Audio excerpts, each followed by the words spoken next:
자, 높고 높은 하늘이라 말들 하지만 다 같이 한번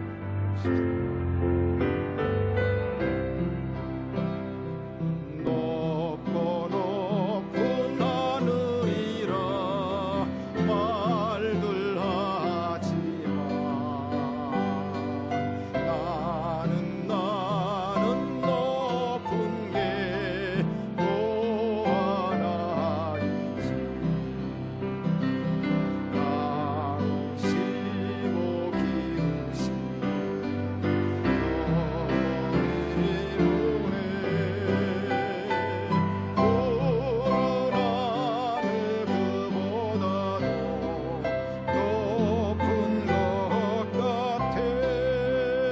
실제 괴로움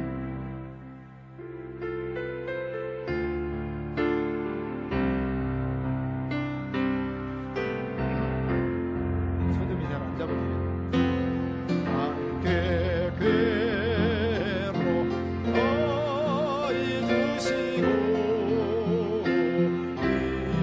이루실 제 밤낮으로 했으나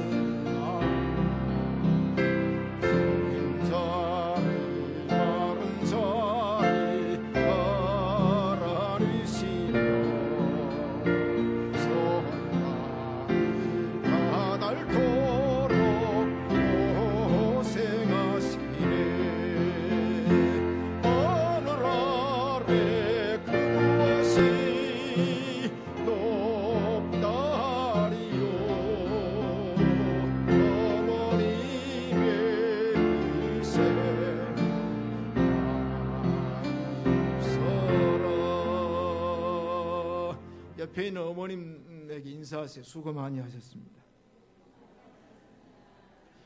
저는 어머니가 아닌데도 손발이 다 닳았어요. 왜인 줄 아세요? 제가 이제 여권을 전자 출입 이제 그 등록을 했거든요.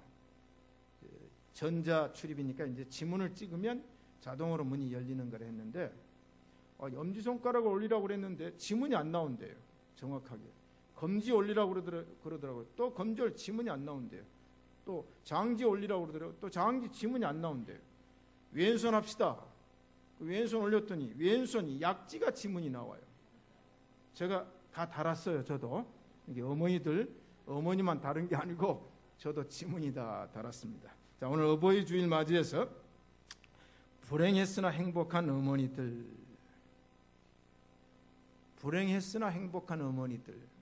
우리가 세월호 참사를 통해서 자녀를 잃은 어머니들이 얼마나 지금 힘들고 불행하겠습니까? 우리 그 마음을 다 이해를 합니다. 불행과 행복. 그 아이들이 수학여행 떠나기 전에는 애들 키워서 수학여행 가니까 행복했는데 잠깐 순간에 이제 불행이란 얘기죠. 그리고 불행과 행복의 사이는 벽짓장 하나입니다. 불행과 행복의 이 사이는 말 한마디입니다. 자, 옆 사람에게 참 멋있네요 해보세요. 그럼 얼굴이 환해지잖아요. 말 한마디에 아이고 어쩌다가 아침에는 그렇게 얼굴이 눈곱이 끼어가지고 그렇게 벌성사났습니까? 그러면 금방 마음이 상해집니다. 종이 한 장 차이이며 말 한마디 차이죠. 많은 사람 행복하다고 말하지만은 그러나 괴테는 자기 일생의 행복한 순간은 단 15분 뿐이었다 그렇게 얘기를 합니다. 자, 불란세 황제 나폴레옹은 말하기를 내 일생 동안 행복했던 날은 단 하루도 없었다고 그랬어요. 사실 그렇잖아요. 우리 행복이라는 걸 갈구하고 있지만 많은 사람이 행복한 삶을 사는 것은 아니라고 얘기를 합니다. 또 박 대통령이 대선 공약으로 세울 때 100% 국민 행복 시대라는 말을 듣고 저는 심장이 멈추는 듯 했어요. 저 어떻게 책임지려고 저 말을 할까? 본인의 말은 아닌 것 같고 누군가 선거 참모가 만들어준 말을 그대로 내뱉었어요. 저는 그때 행복을 모르고 하는 큰일 날 소리를 했다고 제가 얘기했어요. 저건 공약 중에 전 세계 누구도 하면 안 되는 공약인데 왜 했을까 그랬는데 100% 국민 행복 시대, 유토피아, 파라다이스 이미 안 된다고 선언했어요. 그걸 알았더라면 그 공약을 안 하죠. 지금 행복합니까? 국민이 100% 행복합니까? 아니죠. 100% 불행한 시대를 맞이했습니다. 옛날 어르신들이 말하기를 부모가 죽으면 하늘이 무너지고 자식이 죽으면 땅이 꺼진다. 부모가 죽으면 땅에 묻지만 자식이 죽으면 가슴에 묻는다. 자, 이런 상황입니다. 자, 불행, 행복. 자, 그러면 우리는 이제 불행을 행복으로 바꾸는 사명자인 줄로 믿습니다. 제가 늘 얘기하죠. 바이킹의 얘기를 자주 합니다. 우리가 이제 스코틀랜드 바이킹 후예죠. 스칸디나비아 바이킹 후예입니다. 덴마크, 핀란드, 스웨덴, 노르웨이. 자, 그들은 바이킹 해적이거든요. 옛날에는 산길에는 산적이 있고 바다에는 해적이 있었어요. 해적은 뭡니까? 보물섬이 지나가면 그 보물섬을 침략해가지고 모든 금은 보화를 뺏고 그걸로 살아가잖아요. 곡식을 뺐습니다. 왜? 북유럽은 농사가 안 되거든요. 그러니까 농작물을 빼앗아야 돼요. 바이킹족들은 여자가 귀하니까 남유럽까지 쟁탈 침략을 했습니다. 바이에른주까지 내려갔거든요. 뉘른베르크까지 내려갔단 말이에요. 거기서 이제 식량 뺏고 이제 그 귀중품법 뺏고 그 다음에 이제 여자를 빼앗아 갔어요. 남자는 죽여버리고 처녀들 또 아내들 어머니들 데리고 갔단 말이에요. 아내로 삼아야 되니까. 이제 유럽의 여자들이 이제 끌려갔잖아요. 본의 아니게. 가서 보니까 이 바이킹족 도둑질하는 거 아니에요? 예수님은 도둑질하지 말라 그러고 성경은 도둑질하지 말라고 그랬으니까 바이킹 이제 남편 본의 아닌 남편들에게 얘기하는 겁니다. 도둑질은 나쁜 것입니다. 해적은 나쁜 것입니다. 그거 하지 말고 손으로 수고해서 힘써서 먹고 살라고 했으니까 이제는 바이킹 해적하지 마세요. 그런데 말 듣습니까? 안 들어요. 왜? 성장했거든요. 기성세대가 됐어요. 말 안 듣는 거예요. 왜냐하면 그걸로 자랐잖아요. 그거 배웠잖아요. 그거 하잖아요. 그거 안 하면 먹고 삽니까? 못 사니까. 여자들 말 안 들었죠. 여자들이 아무리 자기 남편 기성세대에다가 도둑질하지 말라, 살인하지 말라 그래도 씨가 안 먹혀요. 포기하면 됩니까? 포기할 수가 없었죠. 그러다 보니까 이제는 아이가 잉태됐어요. 뱃속에 있는 아이를 위해서 기도합니다. 이 자식은 바이킹이 되지 말게 하옵소서. 아이가 태어났어요. 모세의 어머니 요게벳처럼 무릎에서 젖을 먹이면서 하나님 믿게 했습니다. 아멘. 성경을 교육했습니다. 아멘. 그랬더니 이 아이들이 자라서 이루는 나라가 북유럽입니다. 그래서 전 세계에서 맨 먼저 기독교 국가를 선언한 나라가 스웨덴입니다. 덴마크는 지금도 세계에서 가장 정직한 나라. 노르웨이는 모든 사회복지가 잘 되어 있고 세계에서 가장 살기 좋은 나라. 핀란드는 세계에서 복지와 교육이 가장 첨단인 나라. 무엇이 그들을 만들었습니까? 불행했으나 행복한 어머니들. 그러므로 여자는 약하나 어머니는 강하다. 아멘. 하나님께서 이 모성이라고 하는 것을 우리에게 주었기 때문에 오늘 저는 이 얘기를 해보려고 합니다. 자, 서론으로는 예수님의 족보가 나오죠. 아브라함과 다윗의 자손 예수 그리스도의 계보 세계다. 그렇게 얘기를 합니다. 자, 여러분 기독교 역사만이 예수님의 역사가 아니고 인류 역사는 예수님의 역사입니다. 영어로 역사를 히스토리라 그렇게 말해요. 그건 두 가지 단어가 합성됐죠. 히라는 말, H가 대문자로 쓰게 되면 그는 누굽니까? 이 세상에서 예수님만이, 하나님만이, 성령님만이 H자에다가 대문자 쓸 수 있잖아요. 그 다음에 이야기, 스토리는 누굽니까? 예수님의 이야기입니다. 인류 역사는 곧 예수님의 이야기죠. 그래서 예수님이 오시기 전, BC는 예수님이 오시기 전의 역사고 예수님이 오신 그 계기가 인류의 분수령이 되어가지고 AD 아노 도미니, 이게 뭐냐면 예수님이 오신 이후의 역사니까 누구도 부정할 수가 없어요. 자, 인류 역사는 곧 예수님의 역사고 예수님의 역사는 곧 구속의 역사인 줄로 믿습니다. 그래서 성경에 낳는 족보 얘기가 나와요. 호적 같은 얘기가 나옵니다. 자, 특별히 일본의 내촌감사한 우치무라 간조죠. 이 사람은 윌리엄 클라크 박사에게 전도를 받았고 그에게 성경책을 전해 받았어요. 성경을 읽어보라 그래서 펼쳐 읽었더니 마태복음이라고 해서 말이 살찌는 복음인 줄 알고 읽었더니 보니까 낳고 아 이거 무슨 놈 성경에 애 낳는 얘기 족보 호적이냐 덮어버렸어요. 그러다가 이제 전도받고 성경 공부를 한 다음에 자신이 성경을 읽었더니 족보에 숨겨있는 비밀은 곧 인류 역사에 예수 그리스도의 비밀이 숨겨졌다는 고백을 한 줄로 믿습니다. 그래서 아브라함이 이삭을 낳고 이삭은 야곱을 낳고 야곱은 유다와 그의 형제를 낳고 이새는 다윗 왕을 낳으니라. 다윗 왕은 우리아의 아내에게 솔로몬을 낳고 아브라함과 다윗의 세계가 펼쳐집니다. 두 번째, 자, 그 다음에 이제 서론 다음에 예수님의 족보에 등장한 여인들 이야기입니다. 저는 이제 이 마태복음을 제일 많이 읽은 줄로 알아요. 왜냐하면 옛날에 족복음이 마태복음부터 주었으니까 얼마나 마태복음을 시작을 많이 했는지 많이 읽었는데, 자, 제가 이 마태복음을 어느 순간 읽으면서 놀라운 사실을 발견했어요. 여기 42대가 나옵니다. 14대, 14대, 14대. 그런데 거기 남자들 족보입니다. 남자들.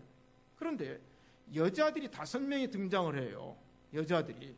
그럼 여자가 주로 등장하면 어떤 여자들이 등장해야 되겠습니까? 아브라함의 아내 사라, 이삭의 아내 리브가, 야곱의 아내 라헬, 뭐 이런 여자들이 등장해야 되는데 그런 여자들은 하나도 등장을 안 해요.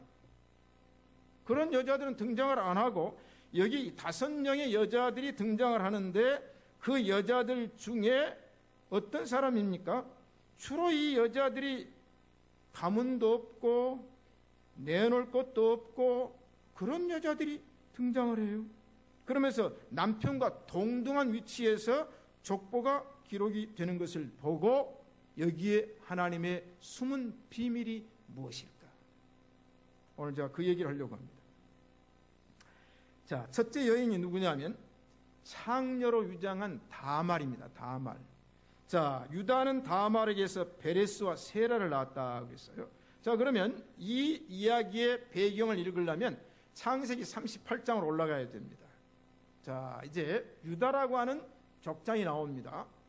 그 유다가 장가를 갔는데 가나안 사람 수아라고 하는 사람의 딸과 결혼을 해가지고 아이를 낳았는데 아들 셋을 낳아요.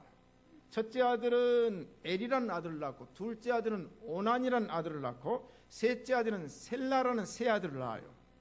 자, 그런데 이 세 아들을 낳아서 장성하게 되니까 유다가, 아버지 유다가 장남 엘을 장가를 보냅니다. 그런데 이 아내의 이름이 누구냐 하면 며느리 이름이 다말이요. 다말. 근데 결혼한 다음에 유다의 큰아들이 하나님 앞에서 죄를 행하니까 하나님 그를 죽여버려요. 과부가 돼버리는 거예요.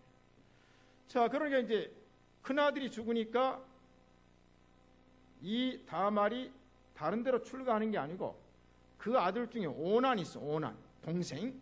그러니까 오난을 이제 형수에게로 장가를 보내는 겁니다. 이 오난이 이제 자기 원치 않는 건데 형님이 죽으니까 형수를 이제 아내로 맞이했어요. 근데 이제 합방을 해가지고 아이를 낳아야 되는데 오난이 형수니까 합방을 하면서 하나님 원치 않는 일을 하니까 하나님이 또 그날 죽여버립니다. 자, 그러니까 오난도 죽어버리거든요. 그러면 이제 막내가 셀라인데 이 오난과 셀라가 나이 차이가 많아요. 늦둥이를 낳은 거예요. 늦둥이를. 그러면 이제 예법으로 의하면 이 다말에게 셋째 아들을 남편으로 줘야 되는데 얘는 어떻게 남편 줍니까? 이게 성장하기를 기다리는 거예요. 기다려. 아무리 기다려도 안 줍니다. 그리고 또 셀라는 형이 죽고 둘째 형이 죽은 거 보니까 자기가 형수인 다말에게 장가갈 마음이 뭐 없지 않겠어요. 자, 그러다가 그런 사이에 유다의 아내가 죽어요. 이 시아버지가 이제 호레비가 되는 겁니다. 호레비가 되어가지고 이 유다가 이제는 어디로 내려가냐면 딥나로 내려가요. 내려가는데 이 며느리 다말이 이제 셀라가 장성했으니까 자기 남편을 줄 줄 알았는데 이 시아버지가 이 셀라를 남편 안 주는 거예요. 그래서 이제 다말이 위장을 해요. 위장을. 면박을 쓰고 몸을 감싸고 그 다음에 에나임이라는 성문 앞에 딱 앉아 있었어요. 그런데 유다가 가만히 가다 보니까 어떤 여자가 성문에 앉아 있단 말이에요. 보니까 창녀 같아. 몸을 파는 여자 같아요. 그래서 너 오늘 나하고 함께 잠자자 그랬더니 이 다말이 나는 함부로 외간 남자와 잠을 안 잡니다. 당신이 나를 원하려면 도장을 주고 끈을 주고 지팡이를 약조물로 주면 내가 당신의 청을 받아서 이제 수청을 들겠습니다. 그랬단 말이에요. 유다가 뭐 도장, 끈, 지팡이 주었어요. 그리고 이제 하룻밤을 잤는데 그때 딱 잉태가 됐어요. 잉태가 돼가지고 보니까 이 사람이 자기를 찾을 줄 알았는데 한 번 보고는 이제 끝났어요. 안 찾는 거예요. 이 다말이 아무리 기다려도 안 찾는 거예요. 그런데 소문이 났어. 소문이. 그 다말이라는 여자가 남편이 죽고 또 시동생에게 시집을 갔는데 그도 죽어버리고 그 다음에 셋째 아들을 남편을 안 주는데 그 사람이 창녀로 유장하다가 그 어떤 사람하고 함께 눈이 맞아가지고 잠을 잤는데 임신을 했다더라. 그런데 그 아버지는 도대체 누구냐? 그 이제 뭐 지탄을 받는 거죠. 손가락질 받는 거죠. 유다가 이 얘기를 듣고 그 여자는 간음을 했으니까 죽여버리라고 명령을 내려요. 이게 다말이 이제 죽게 생겼네. 그러니까 이렇게 얘기를 합니다. 내가 죽는 건 둘째치고 나와 잠을 같이 잔 나에게 잉태케 한 사람이 있는데 그 사람의 약조물을 내가 가지고 있다. 그러니까 그 약조물을 내가 내놓을 테니 그 사람이 누군지를 밝혀라. 그렇게 얘기를 하는 거예요. 그리고 다말이 도장 내놓지, 끝 내놓지, 지팡이를 내놓은 거 보니까 유다가 보니까 누구 거예요? 자기 거예요. 이 얘기입니다. 이 얘기. 그래서 유다가 다말에게서 두 아이를 낳았는데 베레스와 세라를 낳았다. 자, 그런데 보세요. 이 사건이 오늘 마태복음 1장 16절에 그리스도라는 예수가 나시니라. 이 사람들 그때 예수님이 자기 후손에 날 줄을 몰랐죠. 그러므로 유다와 이 다말은 예수님의 조상이 됐다는 얘기죠. 자, 두 번째 여자 얘기가 나옵니다. 기생 라합이죠. 자, 기생 라합. 살모는 라합에게서 보아스를 낳았다. 자, 그러면 이 얘기는 어디로 올라가야 되면 여호수아서 2장으로 올라가야 됩니다. 자, 이스라엘 민족이 출애굽을 했어요. 이제 가나안 땅으로 들어가야 됩니다. 이제 가데스 바나에서 진을 쳤어요. 가나안이 눈앞에 보입니다. 근데 무작정 가나안을 갈 수가 없으니까 이제는 정탐꾼을 둘을 보내가지고 가나안 땅 중에 여리고 성이 가장 큰 성인데 그 성을 좀 탐지하고 오너라. 오늘날로 말하면 간첩을 딱 보내는 거예요. 자, 그런데 여리고 성에 이제 간첩이 두 사람이 들어왔어요. 이 간첩들이 이제 어디로 숨을 곳을 찾는데 이 기생 라합이 이 두 사람을 보고 숨겨줬어요. 그러면 자기 집 다락에다 딱 넣어놔요. 근데 이 여리고 성에 이제 경비원들이 보니까 외부 사람이 두 사람이 분명히 침투를 했는데 감쪽같이 사라져버린 겁니다.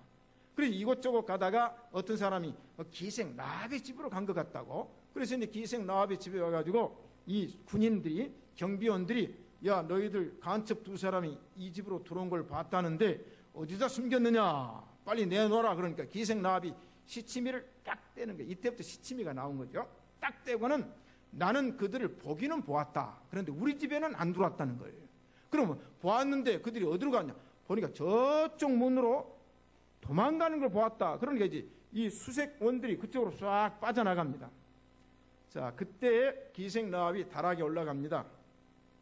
올라가서 이 간첩들과 얘기를 하는데 그 얘기 가운데 이런 얘기를 하죠.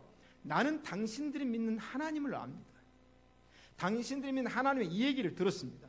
애굽에서 출애굽한 이후에 홍해 얘기도 들었고 반석 얘기도 들었고 아말렉과의 전쟁 얘기도 들었고, 그런데 내가 당신들이 믿는 하나님을 내가 듣고 보니까 상천하지에 오직 홀로 하나이신 하나님을 내가 압니다. 신앙을 고백하는 거예요. 내가 당신들을 숨겨줬으니까 당신들은 나에게 뭘 해주겠습니까? 얘기해봐라. 그러면 틀림없이 당신들이 여리고성을 함락하고 가나안을 정복하게 될 텐데 그때 당신들이 나와 내 부모와 내 형제 자매를 꼭 살려주시오. 자, 그런데 약속을 했어요. 그럼 약속에 징표가 있어야 될 거 아니냐? 그럼 그 징표가 뭐냐? 너는 너희 집 창문에다가 붉은 줄을 메어 달아라. 이게 구약에서 나오는 예수 그리스도의 십자가의 보혈의 피의 상징인 줄로 믿습니다. 노란색을 달아라, 파란색을 달아라 할 수 있겠죠. 근데 왜 붉은 줄입니까?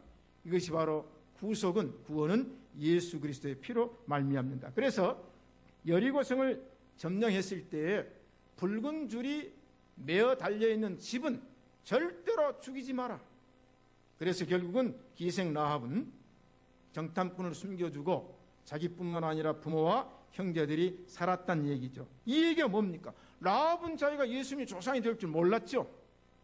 그때 알았겠습니까? 그런데 하나님의 백성을 영접하고 하나님의 뜻을 순종함으로 그리스도의 조상이 되었느니라. 자, 세 번째 여자, 이방 여자 룻입니다. 룻. 오늘 본문에 보아스는 룻에게서 오벳을 낳고 오벳은 이새를 낳고 이새는 다윗 왕을 낳았다. 자, 여기 보아스와 그 당대가 이대가 이제 이방 여자를 취하는 그런 사건이 나오죠. 자, 그러면 룻은 이방 여자인데 그 얘기는 룻기 1장으로 올라가야 되죠. 자, 베들레헴에 엘리멜렉이라고 하는 사람이 살았는데 그의 아내는 나옴입니다. 그게 아주 부자예요. 그런데 이 베들레헴에 흉년이 갑자기 든 겁니다. 흉년이. 이게 먹을 게 없어요. 돈은 있는데. 그래서 이 엘리멜렉과 나오미가 두 아들이 있는데 말론과 기련이라는 두 아들을 데리고 모압 땅, 지금의 요르단 땅으로 먹고 살기 위해서 가는 겁니다.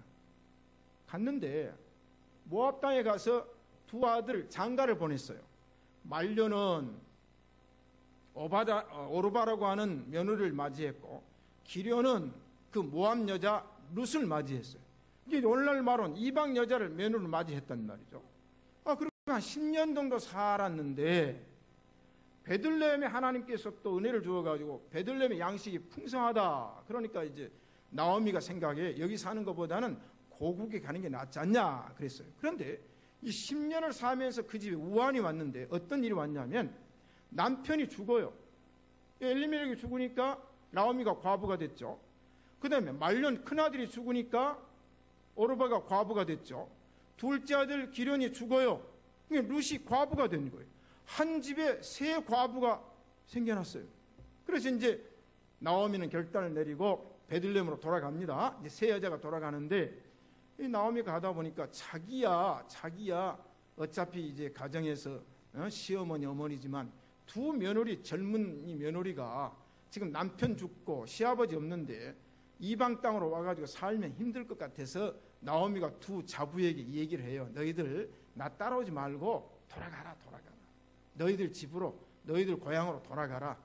너희들 베들레헴에 가 살면 이방 나라인데 힘들 것이다. 막 이제 돌아가라고 권하는 거예요.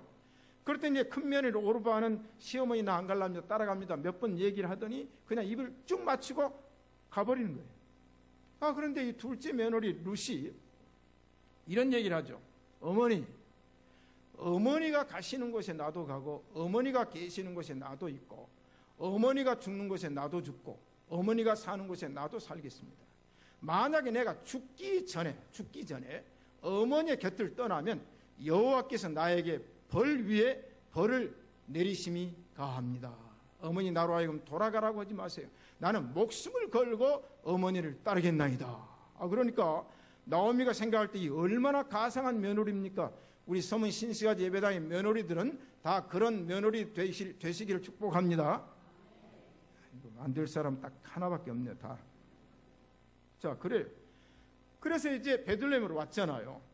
근데 이 룻은 시어머니 모시고 살아야 되니까 오자마자 그 다음날 이삭을 죽으러 들러 나가는 거예요. 이삭을 죽으러. 가정 생계를 책임져야 되니까 이삭을 죽으러 나갔더니 그때 엘리멜렉의 가족 가운데 아주 부자인 보아스라는 사람이 있어요. 땅도 많이 갖는 사람, 일꾼이 많아요. 그 집 밭에 가서 이삭을 줍다가 두 사람이 눈이 맞아가지고 결혼을 했는데 그 두 사람이 결혼해가지고 낳은 사람이 누굽니까? 오벳을 낳았어요. 오벳은 이새를 낳고 이새는 다윗을 낳고. 자, 그러니까 결국은 이제 예수 그리스도의 증거자 할머니가 이제 다윗의 증거자 할머니가 됐다는 얘기가 바로 이 얘기예요. 자, 여자죠. 자, 네 번째 여자는 누구냐? 밧세바 얘기가 나옵니다. 오늘 성경에 다윗은 우리아의 아내에게서 솔로몬을 낳았다. 여러분 이제 솔로몬 왕은 잘 아시잖아요. 다윗 왕의 아들인데 그 솔로몬은 어떤 아들입니까? 이 얘기를 알려면은 사무엘하 11장으로 가야 돼요. 여기서 이 얘기가 전개가 되죠. 다윗 왕이 어느 저녁 때에 잠을 딱 자고 잠이 좀 일찍 깼어요. 그리고 이제 시온성 다윗성에서 백성들이 사는 곳을 내려다 보니까 어떤 여자가 담벼락 안에서 다라에다가 물을 떠놓고 목욕을 하는데 이건 완전히 각선미도 S라인이고 얼굴도 얼짱이고 몸짱인 여자가 목욕을 하고 있는 거예요. 이 왕이 보니까 이야 저렇게 예쁜 여자가 있을까? 그래서 신하한테 시켰어요. 저 여자를 데리고 오너라. 그 나에게 숙청을 들라고 그랬어요. 그러니까 목욕 한번 잘못해가지고 끌려가가지고 이 우리아의 아내가 다윗 왕과 동침을 하게 되는 거예요. 임신하잖아요. 물론 처자가 죽죠. 그런데 이제 다윗 왕이 과부나 처녀는 모르지만은 알아보니까 유부녀. 그러니 큰일 났단 말이죠. 그래서는 이제 작전을 세웁니다. 자, 그러면 그 남편이 우리아라고 그러는데 그때 전쟁이 있어가지고 전쟁 최전방에 출전을 해 있어요. 전쟁을 하고 있는 거예요. 다윗이 명령을 내려가지고 그 우리아를 빨리 이 다윗 왕궁으로 오게 하라. 우리아가 전쟁하다가 왕이 오라고 하니까 왔을 거 아닙니까? 왕이 보고는 너 전쟁하러 수고 많이 했다. 근데 내가 휴가를 줄 테니까 오늘 너 집에 가서 네 아내하고 잘 쉬었다가 또 다시 전쟁터로 돌아가라고 그랬어요. 근데 우리아가 그걸 거부를 해요. 임금님이시요. 지금 나라가 전쟁이 일어나서 지금 격전지에서는 이 부하들이 피를 흘리고 싸우고 있는데 제가 어떻게 와가지고 내 아내하고 함께 잠을 잘 수가 있습니까? 그럼 합방을 안 하고는 건너방에서 분방을 하고 있는 거예요. 이 다윗은 임신한 걸 감추기 위해서 우리하고 합방을 시켜놓으면 이게 감쪽같이 속을 줄 아는 옛날에 지금처럼 염색체 검사 못하고 DNA가 없으니까 요새 무슨 그 사람도 없으니까 그 넘어갈 줄 알았는데 이 우리아가 합방을 안 하네. 그러면 이 우리아를 처치를 해야 되잖아요. 그래서 우리아에게 편지를 써서 줍니다. 그 군대 작전사령관에게 편지를 써가지고 너는 이 우리아가 도착을 하면은 우리아를 최격전지 앞에다가 세워가지고 전쟁하게 하라. 그러니까 우리아가 이제 왕이 오라고 해서 휴가 좀 갔다가 전쟁터로 돌아가서 왕의 이제 성은을 입은 거 아닌겠어요? 왕이 불렀으니까 그냥 더 충성심이 발동을 하는 거예요. 이 나라를 위해서 내가 왕을 위해서 이 목숨을 바치라. 그래가지고는 맨 앞에 가가지고 막 전쟁을 하는데 적군이 그냥 활을 쏘아버려요. 우리아가 현장에 죽어버립니다. 그래서 이 다윗은 안심하고 이 밧세바와 결혼해서 낳은 아들이 누구라고요? 솔로몬이에요. 아이고 목사님 오늘 처음 교회 나왔는데 왜 이렇게 지저분한 얘기를 하십니까? 오늘 제가 이 메모를 해서 하도 뒤에서 새가족 방문자가 파악이 안 돼가지고 제가 들어오는 분 다 메모를 했어요. 여기 앞에 늦게 들어온 분, 지금 얼룩말 무늬 입고 티셔츠 입는 분 처음 오셨고요. 그 다음에 저 뒤에 지금 손 입에다 대고 있는 카키색 입는 분 처음 오셨고요. 그 다음에 그 뒤에 또 한 번 오늘 처음 오셨어요. 저기 안경 끼고 벽 쪽에 앉아 계십니다. 아까 김점순 권사님이 처음 오셨다고 안내하신 분 처음 오셨죠. 그 다음 앞에 최명련 집사님 옆에 아주 처음 오셨죠. 그 다음 뒤에 보니까 우리 김태훈 집사님 옆에 아들 며느리 이제 앉아 있고요. 다 파악했어요. 이제 하도 파악이 안 돼서 제가 하고 있어요. 그 다음에 그 뒤에 또 이봉영 집사님 뒤에 여자분 늦게 오신 분 또 한 분 처음 오셨고 보니까 또 이제 우리 박봉녀 집사님 아들 지난번에 신방 가가지고 너 꼭 교회 다녀야 된다 하는 게 예 했거든요. 근데 그동안 내가 얼마나 기다렸어요. 오늘 딱 와서 이제 안경제비 저기 안경제비 앉아. 총 보니까 오늘 새로 나오신 분이 한 사람만 기억해도 9분. 그 다음에 강영일 집사님, 우리 이양림 권사님 남편 되시면 오늘 처음 또 나오셨어요. 지난번에 여행 가가지고 카메라 가지고 막 사진을 찍기를 제가 애놓게 사진사로 임명을 딱 해드렸어요. 아이고 오늘 처음 나갔더니 예수 믿으라고 교회 나갔더니 무슨 세상에서 없는 그런 얘기를 하십니까? 라고 얘기를 하겠죠. 그러나 끝까지 들어봐야 돼요. 5번째는 누구냐? 예수님의 어머니 마리아입니다. 마리아. 야곱은 마리아의 남편 요셉을 낳았으니 마리아에게서 그리스도라는 예수가 났다. 마리아는 누굽니까? 시골 처녀예요. 시골 처녀. 배운 것도 없고 아는 것도 없고 시골 처녀. 농사 일이나. 근데 이 야곱하고 요셉하고 정혼이 딱 됐어요. 근데 정혼을 하고 난 다음에 보니까 배가 불러오네. 배가. 이 요셉이 보니까 요셉은 여자를 알지 못했다고 그랬거든요. 정혼만 했지 결혼 아직 안 했으니까 동침한 적이 없는데 여자가 배가 불러와요. 이게 마리아가 깜짝 놀래요. 이 일이 어찌 됨인고. 그랬더니 천사가 나타나가지고 마리아야 두려워 말라. 네게 잉태한 자는 성령으로 잉태된 것이니 너에게서 예수 그리스도가 나으리라. 아니 자기가 근데 요셉이 네가 아무리 변명을 하고 처녀가 죽어도 다 이유가 있다는 거고 공동묘지 가도 다 이유가 있다는 건데 네 나를 알지 못하는데 틀림없이 외간 남자하고 눈이 맞아서 잠을 잤으니 임신이 됐지. 그러니까 이제 요셉이 의심을 하게 되는 거예요. 그냥 그때 누가 나타납니까? 여호와의 천사가 나타나서 요셉아 마리아 데려오기를 두려워하지 말라. 마리아에게 잉태된 자는 성령으로 잉태된 것이니 그에게서 이 땅의 메시아 예수 그리스도가 태어날 것이니라. 그러니까 마리아가 듣고 안심을 했고 요셉이 듣고 안심을 해가지고 낳은 아들이 누굽니까? 예수 그리스도. 예수 그리스도. 자, 그럼 여기에 5 여자가 등장을 했습니다. 공통점이 뭡니까? 죄인이요, 이방인이요, 시골 처녀요, 유부녀요, 위장 창녀요. 왜 이런 여자들이 등장을 했을까? 아브라함의 아내를 등장시키든지 이삭의 아내를 등장시키든지 그런 훌륭한 아내들이 많은데 왜 이 세상에서 쓸모없고 이 세상에서 사람들에게 손가락질 받는 이런 여자를 등장해서 예수님의 조상이 되게 했을까? 이 여자들은 살아생전에는 행복을 못 느꼈을 거예요. 사람들의 손가락질. 이 사람들은 살아생전에 자기 후손이 예수가 태어날 줄 알았겠어요? 다윗이 태어날 줄 알았겠어요? 우리가 살아보니까 태어나니까 알았지 몰랐습니다. 살아있을 때는. 그런데 나중에 보니까 예수님의 탄생의 대역사가 이 보잘것없는 세상의 여인들을 통해서 그로 말미암아서 예수 그리스도가 이 땅에 오신 줄로 믿습니다.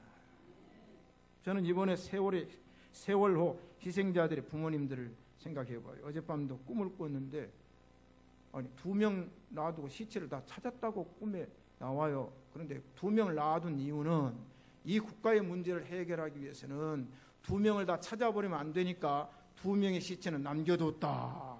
그렇게 꿈에 일어나가지고 내가 얼른 텔레비전을 틀을까 하다가 또 뉴스부터 보기는 그래서 안 틀고 이제 교회 와서 봤더니 아직 못 찾았다고 그러더라고요. 제가 어젯밤에 꾼 꿈은 그겁니다. 다 찾았는데 2명을 남겨둔 이유는 이 민족이 바로 고쳐지려면 2 사람을 희생과 또 희생의 제물로 삼아야 된다. 그런 얘기를 저한테 해서 제가 뭐 꿈의 신봉자는 아니지만 어떤 그렇게 꿈을 깼어요. 여러분, 희생자들, 부모들. 제가 오다가 내들을 안 트는데 오늘은 틀어 있어서 번역이 들었더니 유족들이 지금 장례 치르고 다시 진도로 내려간답니다. 왜 내려가느냐? 이 사람들이 여럿이 있을 때는 그래도 여럿이 있으니까 좀 유한이 되지만 신도체육관 다 떠나니까 이제 30몇 명이 남아가지고 불안해 더. 왜? 혼자 남을까봐. 그래서 지금 동지의식을 가지고 가는 거예요. 저도 가고 싶지만은 그런 마음이 있어요. 저도 마음으로는 벌써 몇 번 갔습니다. 그런데 제가 가가지고 위로 받으세요 그러면 그 위로가 안 된대요. 아침에 어떤 앵커가 그러더라고. 어떤 사람이 가서 위로를 해도 위로는 안 된답니다. 단 똑같은 심정을 가진 사람만이 위로가 됩니다. 그렇게 얘기를 하더라고요. 여러분 5.18이 일어났을 때 조명원 박사라고 북한연구소 소장 함부르크 대학, 김연수 박사는 키일 대학입니다. 저는 그 2분, 한 분은 제가 장례를 직접 했어요. 한 분은 김일성이 회갑 때 초청받아서 간 분이고 한 분은 우리나라 정부가 북한 방문을 국가가 허용해서 평양에 들어가서 있다 온 분이에요. 저는 2분과 제가 장례를 했으니까요. 장례했어요. 그분이 쓴 책도 제가 가지고 있죠. 저는 많은 얘기를 나눴습니다. 여러분, 위로가 어떤 위로인 줄 아세요? 5.18 2주년, 3주년 때인가 노태우 대통령이 조명원 박사를 이제 사면시켜줬어요. 여권 다 죽었거든요. 그래서 국가에 와서는 이제 국민들에게 좀 홍보하라고 했는데 광주 가서 연설을 하라고 해서 연설을. 그래서 이제 새 대통령 만나고 육군 3군 4관학교 다 강의하고 국무위원들이 강의하고 다 하고 광주 가서 광주 민심을 좀 달래라고 그러더라고요. 광주 공원에 가서 연단에 섰어요. 시민들 다 용서하고 하나 됩시다 말을 했더니 밑에서 야이 상력이 나오는 거예요. 연단어 튀어 올라왔어요. 네 자식이 죽었냐? 네 형제가 죽었냐? 어디서 입이 열렸다고? 갔다 와가지고 저를 바로 만났습니다. 목사님, 오히려 저는 광주 시민에게 못을 받고 왔습니다. 여러분, 사랑 용서, 요새 이제 그 부분에 새로운 글이 나옵니다. 기독교가 사랑과 용서를 망발을 하고 있다. 진정한 사랑과 용서가 뭔가는 회개 이후에 이루어진 줄로 믿습니다. 회개 이후에 잘못을 인정할 때 용서가 되는 거예요. 잘못을 고백해야 사랑이 되는 거예요. 만약에 그렇지 않고 모두가 용서받고 모두가 사랑했다면 어떻게 되겠습니까? 그러므로 저는 이 세월호 사건이 우리 민족을 거듭나게 만들고 한국교회를 거듭나게 만드는 계기가 되어야 될 줄로 믿습니다. 세 번째, 그러면 나의 영적 호적은 어떻게 됐냐? 사도 바울이 자랑했던 것들, 얼마나 사도 바울이 빌립보서 3장이나 사도행전 22장이나 23장을 읽어보면은 세상에 내놓아도 손색이 없는 출출한 사도 바울, 손색이 없어요. 그런데 이 바울이 이걸 자랑하다가 빌립보 3장에 뭐라고 말합니까? 내게 유익하던 것을 내가 그리스도를 위하여 다 해로 여길 뿐더러 내가 그를 위하여 모든 것을 잃어버리고 배설물로 여김은 내가 그리스도를 얻고. 이게 뭡니까? 여러분, 우리 육적인 혈통의 족보는 아무리 자랑을 해도 별 볼 일 없어요. 그러나 저와 여러분은 이 기회를 통해서 영적으로 호적 세탁을 한 줄로 믿습니다. 네, 하나님의 아들인 줄로 믿습니다. 아버지가 하나님이 됐어요. 이거 영적인 호적 아닙니까? 이 호적이 얼마나 중요합니까? 제가 우리나라 선교 역사를 책 몇 권을 읽어봤어요. 그 가운데 백정들의 얘기가 나옵니다. 최근에도 제가 그거를 읽었어요. 우리나라에 에비슨과 무어라고 하는 선교사가 오죠. 와 보니까 이 한국의 이 민간의 삶이 보통이 아니에요. 이 사람은 두 사람의 고종의 주치의가 됩니다. 그런데 와 보니까 백정들은 호적이 없어요. 뭐라고 했는 거니? 백정은 거지보다 낮은 최하층 계급이고 호적에도 올릴 수 없는 무적자들이며 갓과 망건을 쓰거나 도포를 입는 것을 금지했다. 개보다 못한, 돼지보다 못한 인간이 백정이라고 그랬어요. 에비슨과 무어가 이 인간 이하의 취급을 받고 있는 백정들의 차별금지법을 상소를 하잖아요. 우리나라 사람이 한 게 아니에요. 여러분, 6.25 때 이게 상소가 된 게 아닙니다. 여러분, 불교가 들어와서 백정들의 인권을 상소한 게 아닙니다. 여러분, 인권 문제는 기독교입니다. 여러분, 역사를 바로 알아야 돼요. 그 유구한 역사와 전통을 자랑하며 내려오면서 누가 백정들의 호적 문제를 언급한 종교가 있습니까? 유교가 그렇게 수없는 역사를 지배하면서도요, 상놈과 천민 계급을 나눠놨어요. 불교가 그렇게 융성하면서도 민권 문제를 언급한 종교가 없습니다. 그러나 기독교는 인류 사랑인 줄로 믿습니다. 그래서 결국은요, 승동교회 초대 장로가 누군지 아세요? 박성춘입니다. 이분은 백정 출신이에요. 이분이 노예 회계도 했고요. 이분이 국가의 위원도 됐고요. 자, 흥선대군의 가족, 왕족과 똑같이 장로로 피택이 돼요. 두 사람이 당회를 이뤘다니까요. 세상에서는 도저히 상상할 수 없는 일이 어디서 일어납니까? 승동교회에서 일어납니다. 박성춘 이 장로가 되고 흥성대군의 가문과 두 사람이 장로가 됐어요. 그럼 우리나라 외과 의사의 초대 의사가 누굽니까? 박성춘 장로님의 아들 박서양입니다. 왜? 유학을 보냈어요. 백정의 아들을. 사랑하는 성도 여러분, 우리는 예수님의 혈통, 우리는 아브라함의 혈통, 우리는 이미 구수인이 그 피부를 표범이 그 반점을 변할 수 있느냐? 없어요. 우리는 하나님의 피로 아브라함의 영적 후손으로 신분이 바꿔진 줄로 믿습니다. 오바마가 약이 오르겠더라고요. 북한이 이번에 뭐라고 말했냐면 원숭이라고 했어요. 원숭이. 예? 우리가 학교 다닐 때 영어 처음 배워가지고 친구들 You are a monkey 그러면은 막 화가 나잖아요. 오바마를 향해서 북한이 원숭이라고 그랬어요. 원숭이. 그 다음에 뭐래? 잡종이라고 잡종. 여러분 오바마가 이 얘기를 들었을 때 나 같으면요 라켓 한 2개는 쏘았을 것 같아요. 야, 오바마 있네. 야, 막가파요. 북한이 막가파. 만약에 여러분 뿔이라는 소설이 나왔고 미션이라는 영화가 나왔죠. 여러분 흑인들이 그 피부를 표백할 수 있었으면 벌써 했습니다. 그렇잖아요. 왜? 피부 색깔이 검다는 것 때문에 멸시천대를 받았는데 흑인들이 떼돈을 모아가지고 전부 다 DNA 바꾸는 일을 했을 겁니다. 안 돼요. 안 돼. 여러분, 저와 여러분은 본질상 진노의 자녀, 사탄 마귀의 종이었더니 예수 그리스도의 피로 하나님의 아들 신분의 변화가 일어난 줄로 믿습니다. 그러므로 인하여 우리의 시민권은 어디 있습니까? 하늘에 있는지라. 하늘에 있기 때문에 우리는 기업을 상속받을 상속자로 인쳐주었고 이 신분이 변화된 사람들에게 하나님께서는 영원한 천국에서 영생 복락을 누리게 하신 줄로 믿습니다. 결론입니다. 결론. 목사님 나는 처음부터 행복했고요. 지금도 행복합니다. 그런 분은 계속 행복을 유지해 나가시기를 소원합니다. 목사님 나는 처음에는 행복했는데 지금은 불행합니다. 그분은 빨리 행복을 회복하시길 바랍니다. 목사님 그래 나는 처음에는 행복했는데 지금은 불행합니다. 내가 말 거꾸로 했어. 3가지 얘기를. 3 종류가 있겠더라고요. 처음부터 지금 행복하세요. 불행했는데 행복하면 유지하세요. 행복했는데 불행하면 어떻습니까? 끝이 좋아야 돼요.